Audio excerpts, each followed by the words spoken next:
Hi and welcome back to the second vlog now. So today we're going to talk about safe driving. That probably sounds like an extremely boring subject for most people, but by safe driving I simply mean not driving like an absolute idiot.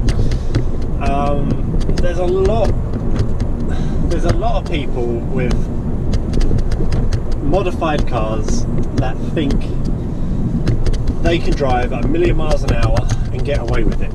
Because they've got the power, they believe that they can get away with driving as fast as they possibly want to.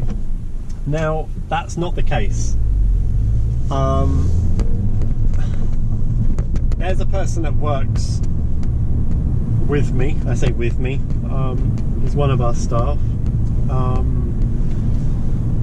Basically what had happened was he got his license. He had the car, which was previously his brother's car. It was a modified car. It was only like a 1 litre Fiesta or something, but it was still modified faster than what it should have been. He drove it like an idiot. He had almost 3 accidents in the space of about 7 days, and on the 10th day he pulled out a T-junction and managed to hit an off-duty policeman in an unmarked car, which to me was hilarious because I'd already been ranting many times, you know, just slow down, drive slower, like you don't have to floor it every 5 seconds, and if you are going to floor it, like do it in a proper place. Like for me, I'm probably going to floor it up this hill, but I know I'm going to floor it up this hill, and the plan is, well, maybe not. It all depends. Like, you've got to look at your situation, like the cars around you, you know, what's going on really. Is there any point in me flooring it up this hill? If there's no point, then I'm not going to do it. I'd like to do it because I'd like to open my car up a little bit and I'd like to use the power that it's got for sure. But like, I'm looking now, and is there any point? Like, I could overtake 2 cars. I'm not going to, because where am I going to get to? In front I've got like another 3 cars in front. But anyway, going off on a rant obviously. So this guy crashed, and the stories that he was coming out with of how cool he was to be driving down a blind country road at like 90 miles an hour when it's been reduced down to 30 is just insane. And I'm surprised he didn't lose his license with this crash. He's now got another car. Hopefully he's driving slower, because he basically took the whole engine out in his crash. But just everyone needs to understand, like, it's not cool to go stupidly quick, and you can be a new driver. It's not. Alright, let me just go around here. You know, you are a new driver at the end of the day.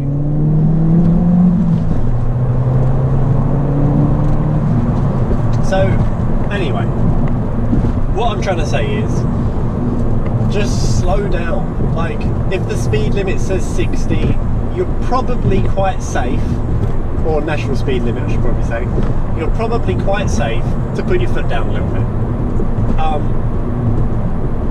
Obviously, bearing in mind the conditions today, as you can see, it's like Silent Hill outside.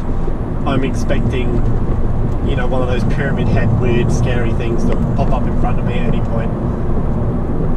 But, you know, read the conditions, read the people around you. The amount of times I've gone to a roundabout and someone's just flown across it.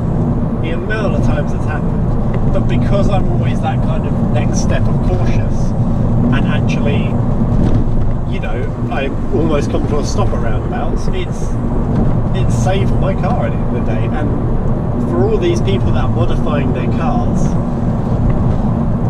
you know, to go faster, to show off, you know, having them in all these body kits and wraps and everything like that, and then you drive them like idiots. To be honest, if I'm going to spend money on my car, which I plan on doing, the last thing I'm going to be doing is driving like an absolute idiot everywhere, maybe using the power that I've spent money on, but the last thing I want to do is risk my car. Because at the end of the day, if I smash my car up, all of that money that I've spent on my car has basically gone to waste, obviously ignoring if you've actually got it all insured and everything. But it's pretty much all gone to waste. So what is the point? All that time, all that effort, all gone. All because you wanted to do, let's say, 60 to 70 in a 40 zone. Like, what's the point? So that's all I want to say on that subject. Like, just slow down, think about other people for once. You know, yeah, you've got a nice car, congratulations, like your Fiesta's a 1.2 or something, or you've got a Corsa and you've debadged it, you know, well done. But that doesn't mean you got to drive like a dick.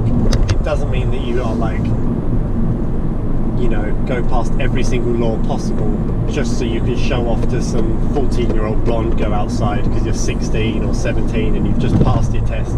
Like, grow up a bit. Anyway, that's my rant. That's all done. I'm almost home because I only live like 10-15 minutes away from where I live. But anyway, I will see you next time.